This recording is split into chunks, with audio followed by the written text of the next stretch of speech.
i ispod jednog zvonceta. Znači imali smo jedno zvono koje svako 15 minuta mora da se udari jednom, a svaki pun čas mora da se udari toliko puta kao što sati ima.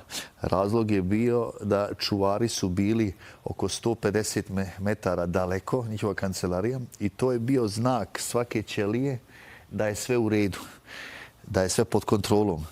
U slučaju da ima neko, da je se razbolio, da ima tuča, da ima neki problem, onda se udara to zvono. To je jedno zvono kao u crkvi, samo što je malo, i to se udara u tom slučaju. I veoma teško je se navići na to zvono, zato što svaki 15 minuta se udari jednom. Sad, meni je trajalo neki 14 dana da se ja naviknem. Tako i noću? Pa da, 24 sata. Znači, da bih ja mogao da zaspim. Sve mi je jasno. A nekad i posle godinu dana te razbudi. Mislim, nikad se nećeš navići na... Jel čuješ to zvono i dalje?